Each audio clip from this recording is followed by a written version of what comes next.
Selamat malam guys, kenalin nama gue Dewi. Umur gue 22 tahun dan gue tinggal di Karawang. Ibu udah nggak ada, sedangkan bapak kerja jadi PKI dan jarang pulang. Saat ini gue tinggal sama nenek gue. Untuk menyambung hidup, gue bekerja menjadi buruh di sebuah pabrik sepatu di Karawang. Di saat anak-anak seumuran gue pada kuliah, gue udah jadi tulang punggung keluarga. Tapi gue tetap bersyukur, mungkin ini jalan hidup gue. Hari ini gue dapat shift malam, dan kebetulan malam ini ditemenin sama dua sahib gue. Namanya Bang Iki dan Ajis. Tanpa mereka berdua, shift malam gue bakalan hambar kayak malam minggu gue. Hehe. Mereka udah gue anggap kayak saudara gue sendiri soalnya.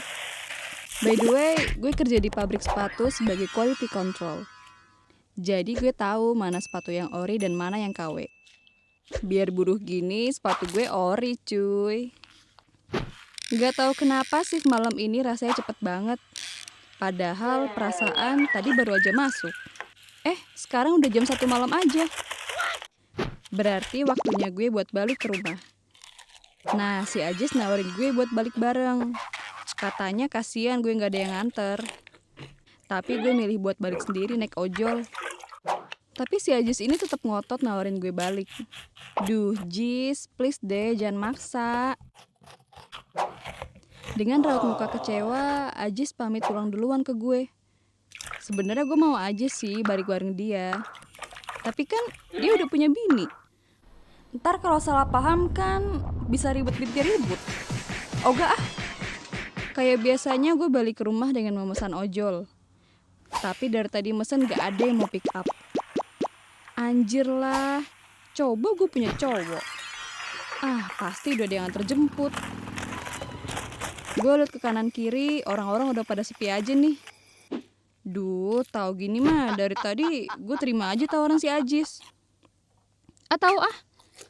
Sebenarnya jarak pabrik ke rumah gue nggak jauh-jauh amat kok. Paling ya cuma 1,5 kilo lah. Tapi gila aja kalau habis kerja disuruh jalan kaki balik. Bisa gempor. Mungkin hari ini gue emang lagi sial kali ya. Ujung-ujungnya gue tetap nggak dapet ojol. Ya udah, akhirnya mau nggak mau gue pulang jalan kaki aja deh. Udara malam mulai menusuk tulang gue. Hembusan anginnya bikin bulu kuduk gue merinding. Pohon-pohon sepanjang jalan serasa menatap diri gue. Dan sialnya gue baru ngeh kalau ini malam Jumat. Anjir.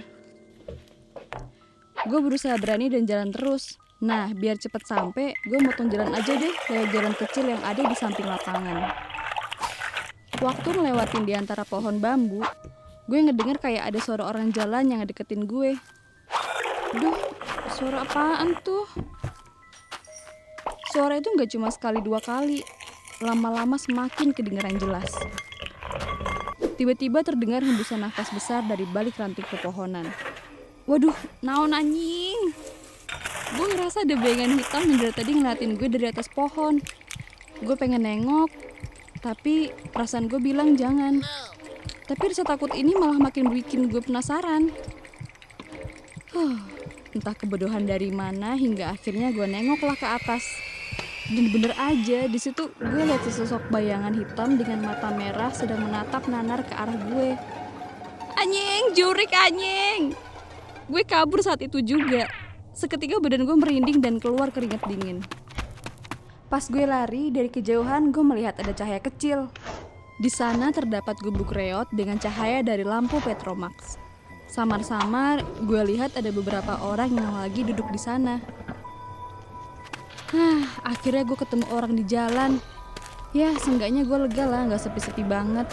Sampai akhirnya gue lewat di depan gubuk itu. Dengan muka takut dan ngos-ngosan, gue negor mereka. Misi pak. Tapi mereka bukannya ngejawab sapaan gue, malah diem aja sambil ngeliatin dari ujung kaki sampai ke ujung kepala. Kemudian salah satu dari mereka ngegodain gue dengan bersiul dan berkata, "Sini Neng, temenin kita." Sebuah sikap menjijikan dari bapak-bapak bertubuh gempal itu. Gue mulai risih dan buru-buru cabut dari tempat itu. Soalnya gue ngeliat ada tumpukan minuman keras di depan mereka. Bukannya lega karena ada orang, malah masuk ke kandang macan. Bener aja, kedua temannya menghadang gue di depan. Mau teriak, tapi siapa yang denger tengah malam gini? Gue langsung lari sekenceng-kencengnya. Tapi mereka bertiga bisa ngejar gue. Tangan gue ditarik sama tuh bapak-bapak. Gue berusaha ngelepasin diri dari genggamannya, tapi gak bisa. Gue refleks dong teriak minta tolong. Tolong, tolong! Jangan apa-apain saya, Pak! Dan gilanya mereka makin kasar. Gue jatuh ke tanah ketika berusaha ngelawan. Gelap, asli gelap. Gue gak bisa lihat apa-apa. Yang terlihat hanya muka bengis mereka. Mereka berusaha melakukan hal jahat ke gue. Mereka merobek pakaian gue dan tangan mereka mulai menggerayangi tubuh gue. Tapi gue berusaha melawan sambil nendang mereka. Karena gue ngelawan, akhirnya salah satu orang itu mukul muka gue. Dengan pandangannya mulai kabur, gue berusaha buat tetap sadar. Badan gue udah lemes, sampai kayaknya udah gak kuat lagi buat ngelawan. Tapi tiba-tiba entah apa yang terjadi, gue dengar suara teriakan dari salah satu mereka. Gue berusaha ngeliat apa yang terjadi, tapi pandangan gue gak jelas. Kayaknya orang yang tadi megangin gue seperti terpental jatuh. Gue gak tahu apa penyebabnya. Abis itu kedua temennya ngeliatin ke arah belakang gue dengan mata melotot ketakutan. Seolah-olah ada sesuatu yang sangat menakutkan. Mereka akhirnya lari ngibrit tanpa menoleh sedikit pun ke arah gue.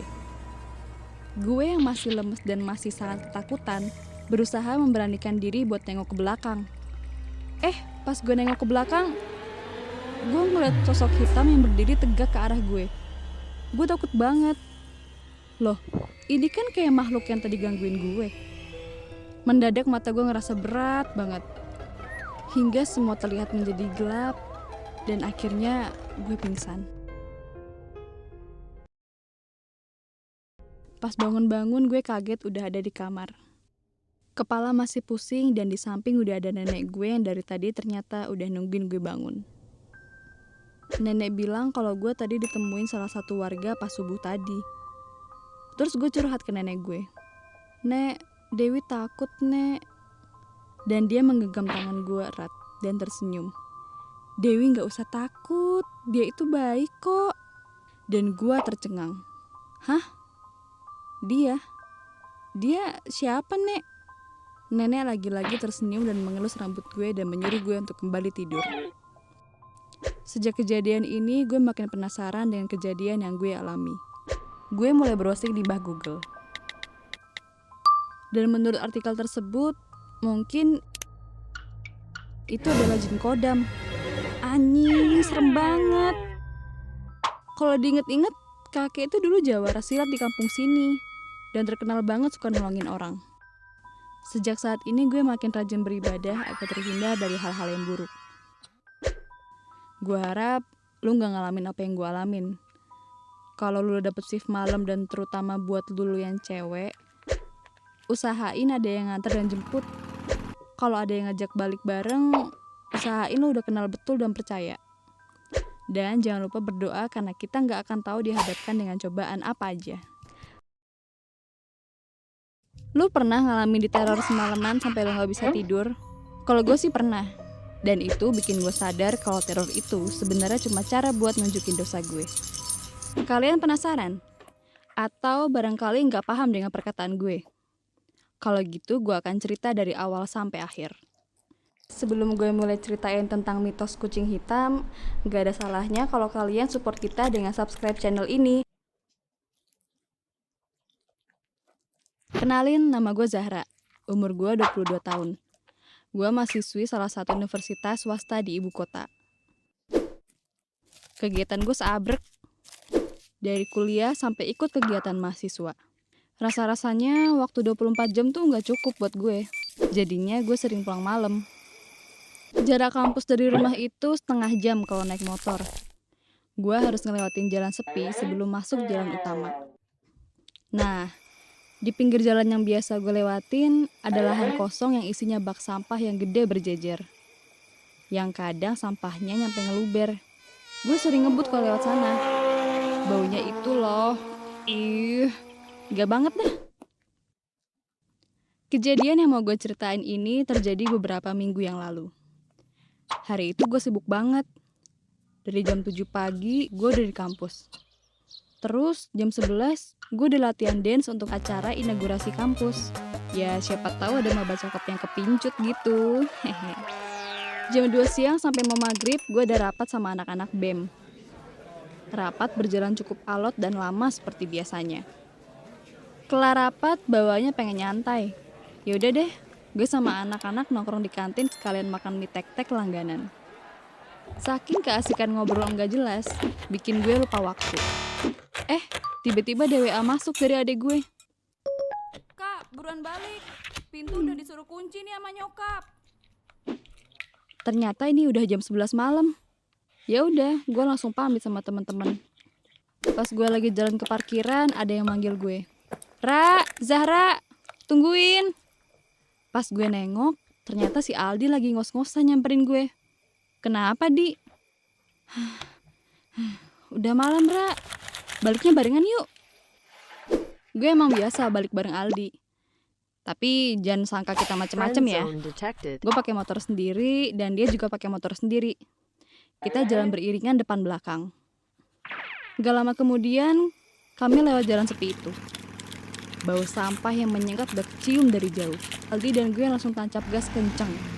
Wuss, kayak pembalap.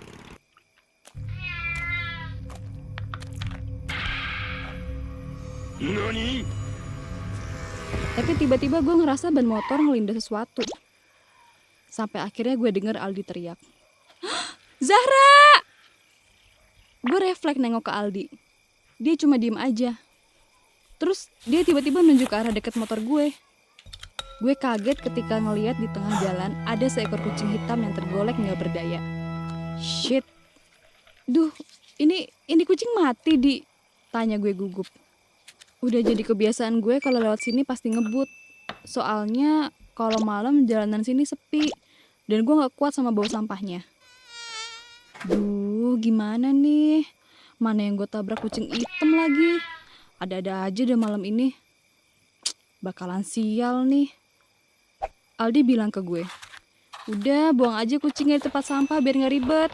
Lagian udah malam juga. Jujur gue masih panik. Gue liat keadaan sekitar sepi dan gak ada saksi yang ngeliat. Tapi hati kecil gue gak setuju dengan hal itu. Gue masih kasihan banget nih sama tuh kucing. Gue minta tolong Aldi buat nemenin ngeburin ini kucing. Tapi Aldi nolak. Dia ngeyakinin gue kalau semua ini bukan salah gue. Ya emang nasib si kucing ini aja yang lagi apes. Oke. Tapi biar gimana pun, ini kucing harus gue singkirin dari tengah jalan. Aldi bantuin masukin tuh kucing ke plastik dan dibuang ke bak sampah. Setelah semuanya beres, kita lanjut jalan lagi. Keluar dari gang itu, kita saling bertukar klakson untuk berpisah. Karena beda arah jalan pulang. Ya, gue akuin Aldi agak nyebelin sih malam itu. Tapi it's okay. Seenggaknya dia nemenin gue pulang. Pas sampai rumah, pintu depan belum dikunci. Emang deh kebiasaan adik gue nih kalau gak sabar nungguin kakaknya pulang, pasti gak ngunci pintu. Untung gak ada maling. Coba kalau yang masuk bukan gue. Bisa kacau nih. Pokoknya besok pagi gue omelin tuh anak. Kondisi rumah gue gelap. Kayaknya ortu dan adik gue udah pada tidur. Gue langsung masuk kamar dan ganti pakaian. Kemudian gue mau ke kamar mandi buat cuci muka sama sikat gigi. Gue gak mau tidur dengan keadaan buluk. Kamar mandi gue terletak di dekat dapur. Buat kesana, gue ngelewatin ruang makan yang udah gelap. Tapi kok tumben banget nih lampu dapur dibiarin nyala. Pas gue perhatiin, gue denger sayup-sayup suara air dari kamar mandi. Gue ngerasa kayak ada orang di kamar mandi. Palingan adek gue nih lagi di toilet. Niatnya mau gomelin dia. Pas nunggu gak tau kenapa gue keinget kejadian yang barusan gue alami. Apa seharusnya gue tadi kubur itu kucing ya? Gak lama gue dengar suara gemercik air dari kamar mandi. Kayaknya adek gue mau keluar nih. Tapi anehnya setelah suara air itu mati, gak ada respon sama sekali dari dalam kamar mandi. Gue coba buat ketuk pintu itu. Tapi lagi-lagi gak ada jawaban sama sekali. Gue yang mulai kesel pun marah-marah ke adik gue. Gue bilang ke adik gue, "Vero, ini gak lucu ya. Buruan keluar." Gak tau kenapa tangan gue refleks buat ngebuka tuh pintu. Dan... what the hell? Kosong. Asli badan gue mendadak lemes. Gue yakin banget nih tadi ada orang di dalamnya. Gue batalin niat buat ke kamar mandi. Buru-buru gue balik ke kamar. Sebelum sampai kamar, gak sengaja gue ngeliat bayangan orang lagi duduk di meja makan. Dengan rasa penasaran, gue mau mastiin itu adek gue bukan ya? Gue berdiri persis di dekat saklar. Pelan-pelan gue nyalain. Astagfirullah, kok gak ada siapa-siapa ya? Gue langsung lari ke kamar dan mengunci pintu. Napas gue ngap-ngapan saat berada di atas tempat tidur. Gue tutupin badan gue pakai selimut. Dan sialnya lampu kamar gue belum sempet gue nyalain. Firasat gue gak enak. Ah, masa iya sih ini gara-gara nabrak kucing tadi? Itu kan mitos. Lagian kan gue gak sengaja. Hampir semalaman gue cuma meringkuk ketakutan di dalam selimut. Mau keluar kamar nyokap, gak berani. Akhirnya pas gue ngecek handphone, ternyata ini udah jam 3 pagi. Dan gue masih melek. Tiba-tiba, terdengar suara sesuatu menggaruk di dekat tempat tidur gue. Suaranya semakin lama semakin keras. Ah, apa suara tikus ya? Gue mencoba menggeserkan badan ke pinggir tempat tidur. Dengan penuh rasa penasaran, gue memberanikan diri melongo ke kolong. Pelan-pelan, kepala gue turun sambil nahan napas dalam keadaan mata setengah merem. Itu apaan ya?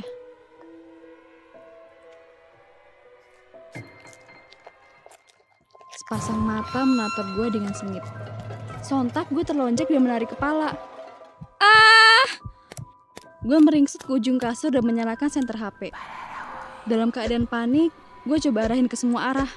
Sampai akhirnya badan gue kaku pas ngeliat sesosok bayangan hitam berbentuk kucing di depan pintu gue. Nafas gue berat. Kayaknya gue mau jatuh pings. Zara! Gue kaget terhentak. Bokap sama nyokap natap gue dengan ekspresi yang cemas. Gue nangis sejadi-jadinya. Mereka meminta gue menceritakan apa yang terjadi. Singkat cerita, gue udah menceritakan soal kucing hitam yang mati itu. Tanpa banyak bicara, bokap gue ngajak gue ke tempat kejadiannya. Di lahan kosong itu, bokap mengubur kucing itu dan ngomong, "Semoga setelah ini kamu gak diganggu lagi ya."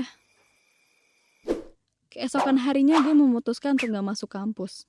Gue masih ngantuk gara-gara kejadian semalam dengan semua ini. Lalu ada WA masuk dari Vina. "Ra, lu di mana? Kenapa gak nongol di kampus?" Ya gue bilang aja kalau gue di rumah lagi gak enak badan. Terus Vina bilang ke gue, "Kok lu bisa barengan sih sama Aldi gak masuk juga?" Terus gue tanya, "Emang Aldi gak masuk kenapa?" Dan Vina ngejelasin kalau Aldi semalam jatuh dari motor. Katanya dia ngantuk. Untungnya Aldi cuma lecet-lecet dan motornya yang rusak. Ya, seenggaknya gue harus bersyukur dikasih kesempatan untuk memperbaiki diri. Mulai saat ini, gue harus lebih berhati-hati berkendara dan harus bertanggung jawab atas apa yang kita lakuin. Lo pernah gak ngalamin skripsi lo macet kayak kloset yang baru rewel? Gue pernah, dan gue nyaris depresi. Oh iya, kenalin, nama gue Dinda. Gue mahasiswa tingkat akhir di universitas negeri yang sangat terkenal di kota Yogyakarta. Selama di kota ini, gue happy banget. Dari makanan sampai bajunya, harganya terjangkau semua. Transferan dari bokap gue juga bisa bikin hidup gue kayak ratu di kota ini. Gue bahkan bisa nabung untuk beli skincare. Ya, di sisi lain gue nyadar ternyata kuliah di sini berat. Waktu SMA, gue selalu ranking pertama. Pas kuliah, gue hanya selevel buih-buih ombak laut di selatan. Teman-teman gue bisa ngerjain tugas-tugas dengan mudah. Sementara gue, mikirin judul makalah aja bisa sampai sembelit. Lalu bokap gue bangkrut. Gue terpaksa pindah kos yang lebih murah, meski jaraknya jauh dari kampus. Soal makanan, gue juga harus ngirit. Kadang gue hanya bisa makan sekali dalam sehari.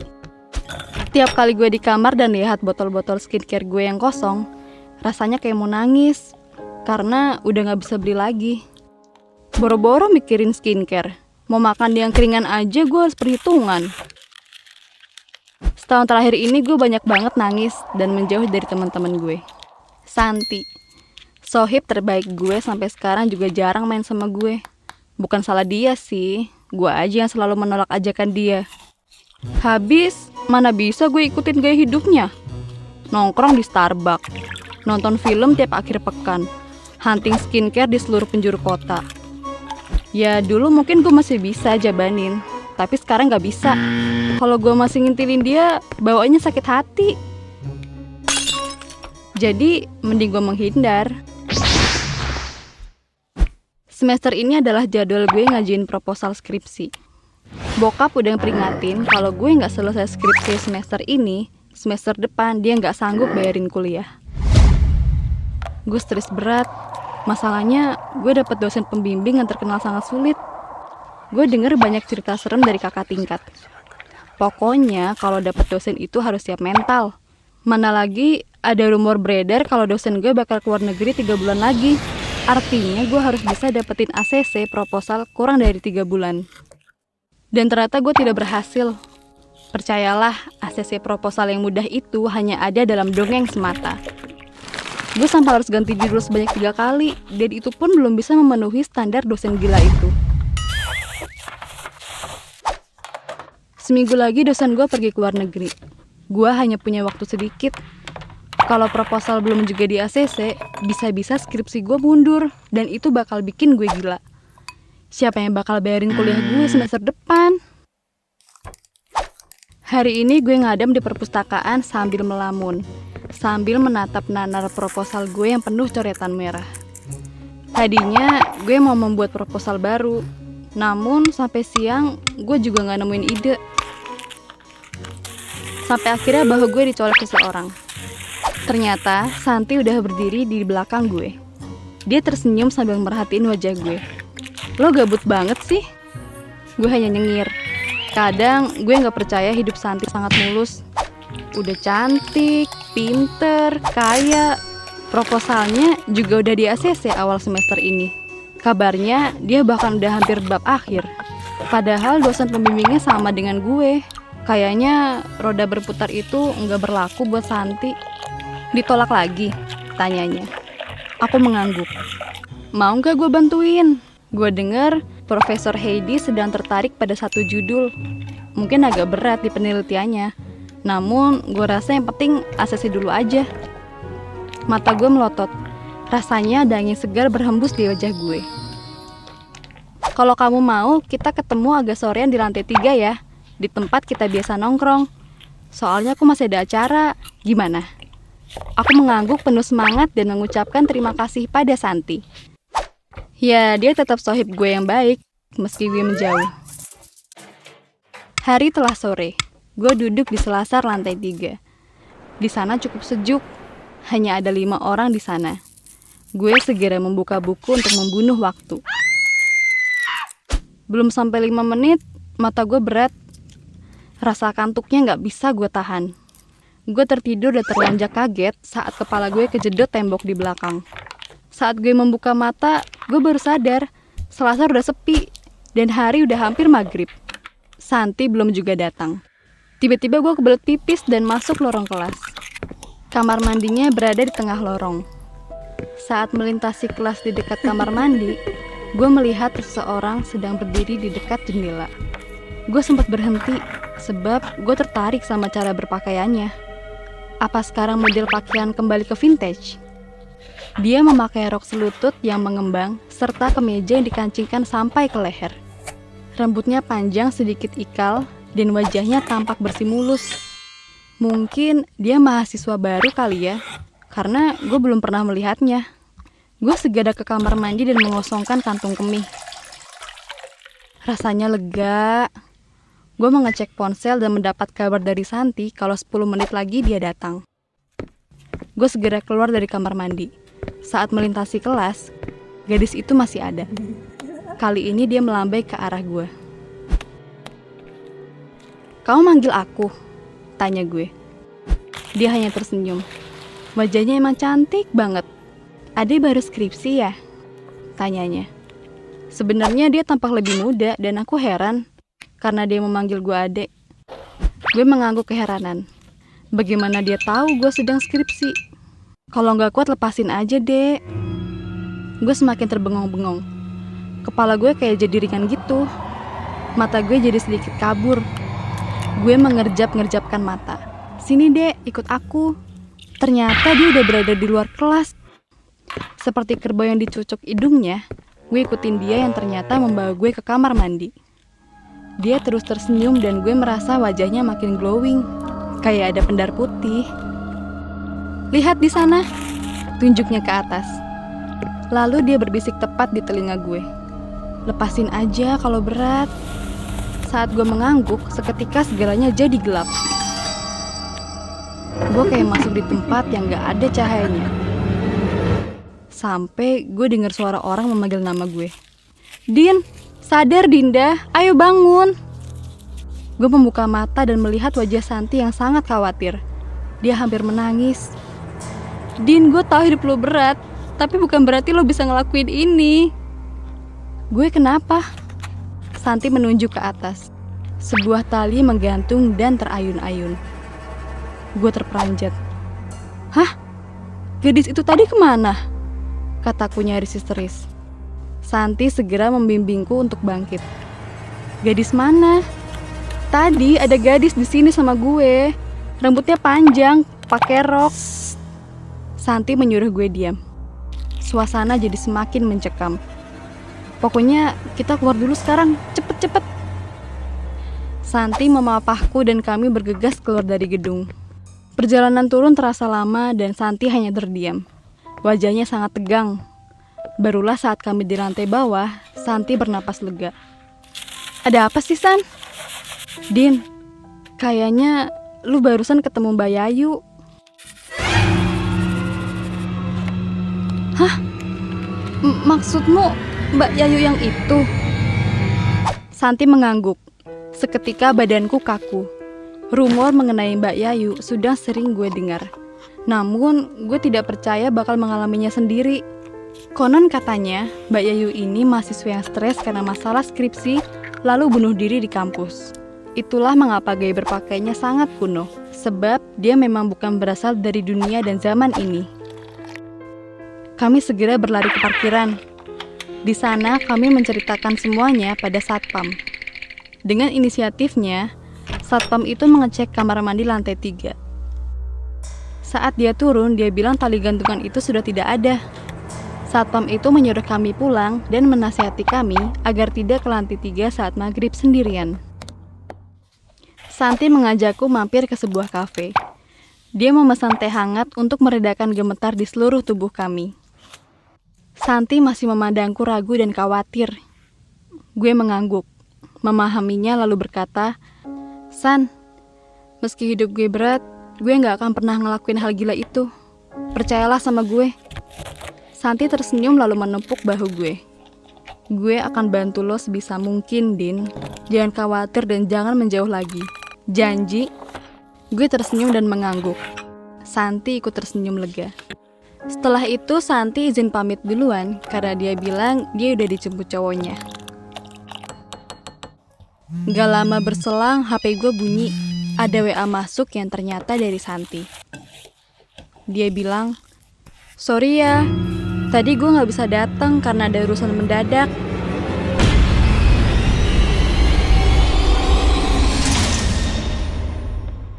Gue berharap kalian gak ngalamin kejadian kayak gue. Saran gue, kapanpun dan dimanapun kalian berada, jangan pernah sendirian di tempat sepi. Apalagi sampai larut malam.